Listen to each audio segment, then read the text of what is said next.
Abu Nawas hanya tertunduk sedih mendengarkan penuturan istrinya. Tadi pagi, beberapa pekerja kerajaan atas titah langsung dari Baginda Raja membongkar rumah dan terus menggali tanpa bisa dicegah. Kata mereka, tadi malam Baginda bermimpi bahwa di bawah rumah Abu Nawas terpendam emas dan permata yang tak ternilai harganya. Tetapi setelah mereka terus menggali, ternyata emas dan permata itu tidak ditemukan. Dan Baginda juga tidak meminta maaf kepada Abu Nawas, apalagi mengganti kerugian. Inilah yang membuat Abu Nawas memendam dendam. Lama Abu Nawas memeras otak.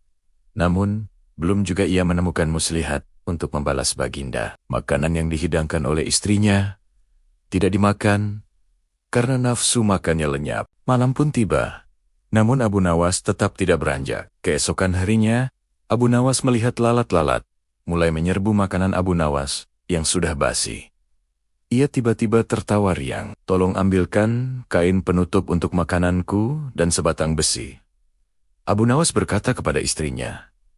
Untuk apa? Tanya istrinya heran. Membalas Baginda Raja.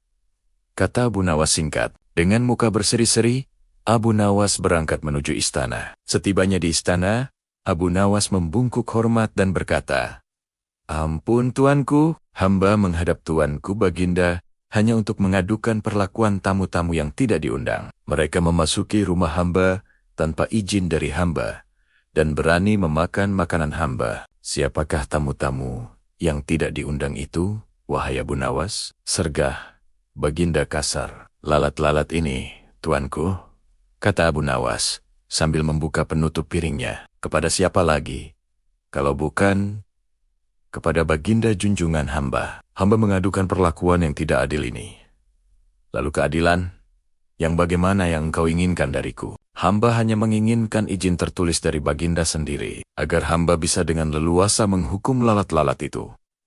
Baginda Raja tidak bisa mengelakkan diri dari menolak permintaan Abu Nawas, karena pada saat itu, para menteri sedang berkumpul di istana. Maka, dengan terpaksa, Baginda membuat surat izin yang isinya memperkenankan Abu Nawas memukul lalat-lalat itu dimanapun mereka hinggap. Tanpa menunggu perintah, Abu Nawas mulai mengusir lalat-lalat di piringnya hingga mereka terbang dan hinggap di sana-sini. Dengan tongkat besi yang sudah sejak tadi dibawanya dari rumah, Abu Nawas mulai mengejar dan memukuli lalat-lalat itu. Ada yang hinggap di kaca. Abu Nawas dengan leluasa memukul kaca itu hingga hancur. Kemudian vas bunga yang indah juga dipukulnya hingga hancur. Kemudian giliran patung hias, sehingga sebagian dari istana dan perabotannya remuk diterjang tongkat besi Abu Nawas.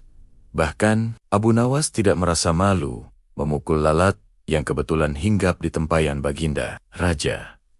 Baginda Raja tidak bisa berbuat apa-apa, kecuali menyadari kekeliruan yang telah dilakukan terhadap Abu Nawas dan keluarganya. Dan setelah merasa puas, Abu Nawas mohon diri. Barang-barang kesayangan Baginda banyak yang hancur. Bukan hanya itu saja, Baginda juga menanggung rasa malu. Kini ia sadar betapa kelirunya berbuat semena-mena kepada Abu Nawas.